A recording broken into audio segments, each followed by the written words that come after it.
I'm going to begin today by revealing that I am on the precipice of a life milestone. In 127 days, not that I'm counting, I will be turning 30 years old. And in 127 days, unless something crazy happens, I will still be unmarried. That's right.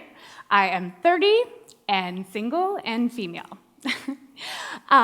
So by my calculations, that means I have had 15 years of hanging out, hooking up, dating, committing, cohabitating, moving out, breaking up, rebounding, and so on and so forth. You know how this goes. But I'm still optimistic, and I've learned a lot about myself as a partner. I know that love is very much so still alive. And while love is alive and thriving, marriage is going through a really interesting transition. We know that in 1950, the median age of a woman on her wedding day was 21. And in 1990, it was 24. And in 2011, it was 27. We know that the rate of marriage is on the decline and that the rate of cohabitation is rising. So, I'm not here to talk to you about marriage. I'm here to talk to you about how that affects the dating climate, and particularly what that's doing for the single woman. We know that this delay to the altar is providing us with at least 3 to 6 more years of courtship than the previous generation. And because of that, there is more time to meet more people.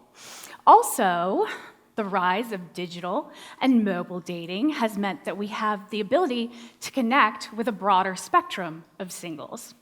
So it's no surprise that in 2011, the average person was seeing 10 to 12 romantic relationships before they settled on that long-term commitment. So singles are presented with increased opportunities to explore our options and learn about ourselves as partners and define what it is that we really need from these long-term relationships. However, these increased opportunities can lead to frustrations, like feelings like you're never going to meet your right match, or coming home from that 5th consecutive boring first date, or all of that great dating advice from your well-intentioned family and friends. In spite of these frustrations, I really feel like we are in the midst of a golden era of dating that, if properly managed, can lead to happier and healthier long-term commitments, whether that's marriage or cohabitation or whatever it is that you decide is right for you. So, I think it's time for women to be as proactive in dating as they are in their job search or when they're looking for a large purchase. You would not, it's all right. You would not sit around waiting for someone to come at you with this great job opportunity, would you? No. Rather, you know that it takes searching and sifting, interviewing. You have to build your resume and network and apply.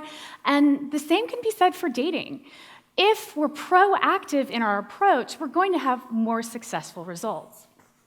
So, imagine that you are shopping for an outfit, that perfect ensemble for a big event, like, I don't know, maybe your premier TEDx talk. There are thousands of options, and you know so because you saw them all on Pinterest last night. So you drive to the store, and you're perusing the racks, and you have something in mind, but so you encounter a outfit, a dress maybe, that isn't really what you were thinking. It's got kind of a loud print, or maybe it has a plunging neckline, but it's kind of a gamble, and what do? You pick it up, and you take it to the dressing room, and you try it on. And maybe you like this dress. Maybe it's a good fit. You want to take it out on the town or introduce it to your parents. This is your dress. Or maybe it's not, and that's okay. You've learned from your experience along the way that this dress is just not your cut. So we could easily apply this same premise to dating. You have something in mind, but if something engaging or promising comes along, allow yourself the opportunity to try it on. Maybe you always had formal education standards, but you learned that someone with an incredible professional drive can overcome that. Or maybe you're dating a parent for the first time, and it's a huge turn on because they're the most selfless person you've ever met. The point of the matter is you've learned from your experience, and you can now continue with confidence, knowing what you've tried. And that seems simple, right? So then why is it I am working with smart and charismatic women who are just passing by rack after rack after rack after rack of dresses, and they're not trying anything on?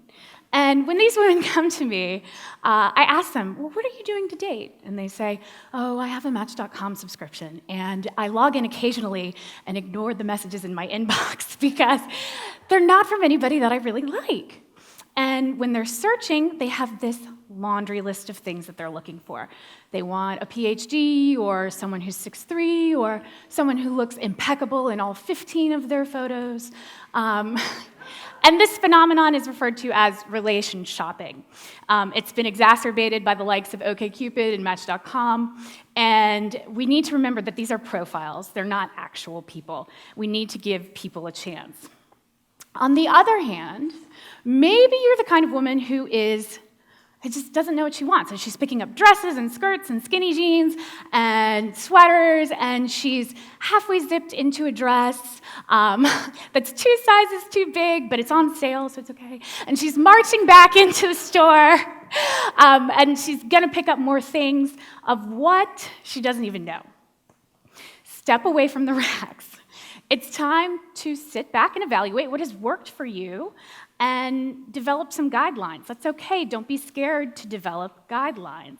These women come to me, and they're so open-minded, love that, but they really haven't taken the time to consider. They say, I'm dating jerks and leeches and people who aren't right for me, and I'm broken.